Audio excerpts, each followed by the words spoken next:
আজ পৌষ মাসের অমাবস্যা। এই দিন অনেক বাড়িতে মায়ের পুজো হয়। এরকম এক আমাদের গোবরডাঙ্গা বিশিষ্ট ব্যক্তির বাড়িতে মায়ের পুজো। সেই উপলক্ষে আমাদের নিমন্ত্রণ আছে, তাই আমরা সপরিবারে সবাই আস্তে আস্তে গুটি গুটি পায়ে সেখানে উপস্থিত হলাম। গিয়ে মায়ের মুখটা দেখে মনটা ভরে গেল। এত সুন্দর মাকে দেখে কার না মন ভরে না বলো।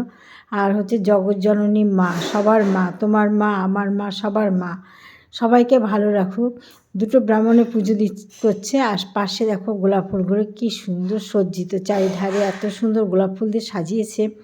দেখে এটা মনটা ভরে যায়। যেহেতু ফুল খুব ভালোবাসি আমি, সেই জন্য এগুলো দেখে খুব মনটা ভরে যায়। আর দুটো ব্রাহ্মণ সমানে মন্ত্রপাঠ করছে। আর এত সুন্দর প্যান্ডেলটা করেছে, এত লাইটিং করেছে, আর এত লোক চারিধারে দেখো, প্রচুর লোকের আনাগোনা চারিদিকে। এখানে প্রচুর লোক আসে, আমাদের 5 নম্বর ওয়ার্ডের সমস্ত লোক, তাছাড়া অনেক লোকের আমন্ত্রণ থাকে। আর প্যান্ডেলটা দেখো কি দারুণ করেছে। পাশে কী সুন্দর ফুলের সাজানো। সেখান থেকে আস্তে আস্তে আমরা চলে আসলাম খাওয়ার টেবিলে। মায়ের প্রসাদ খিচুড়ি ভোগ দিচ্ছে, আজকে খেতেই তো হবে। আমি তো খিচুড়ি খেতে খুব ভালোবাসি। আর মায়ের পুজোর খিচুড়ি, তুমি যতই বাড়িতে সুন্দর খিচুড়ি করো, মায়ের বাড়ির পুজোর মতো খিচুড়ি কিছুতেই হয় না। যাই হোক, খিচুড়ি খেতে চলে বসে গেছি টেবিলে।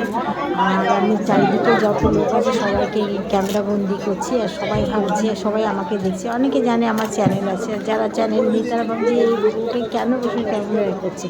একটা প্লেট নিয়ে তোমাদের সবাইকে দেখাচ্ছি, দেখো আমার হাতে প্লেট চলে এসেছে খাওয়ার, মানে খিচুড়ি এক্ষুনি পাতে পড়বে, আর দেরি নেই।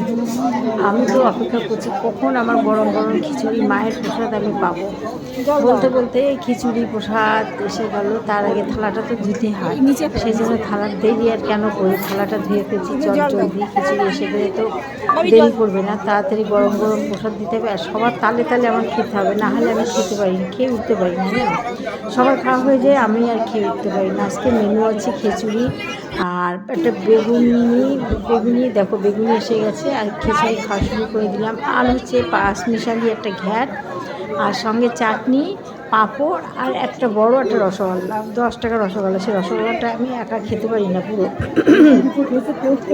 যাই হোক, মনোযোগ সহকারে আনন্দ করতে খিচুড়ি আমার খিচুড়ি খেতে শুরু করলাম। আর ভাবলাম ঠাকুর তুমি ভালো রেখো, সবাইকে ভালো রেখো, তোমার প্রসাদ খেয়ে যেন সবাই ভালো থাকি। আমরা সবাই চারিদিকে খাচ্ছে, আমি সবার দিকে তাকাচ্ছি, বসে দেখছি, আর আমি দেখছি তাড়াতাড়ি করে খেতে হবে, তাল দিয়ে আমিও খেতে বসে গেছি। চলছে খাওয়া পর্ব সমানে। আর এদিকে দেখো আশেপাশে সবাই খাচ্ছে সমানে, আমি সবার দিকে তাকাচ্ছি আর খাচ্ছি, মানে খাওয়াটা কমপ্লিট করতে সবার সঙ্গে। এর ভিতরে খাওয়া কমপ্লিট হয়ে গেল। সবাই ভালো থেকে টাটা, বাইরে।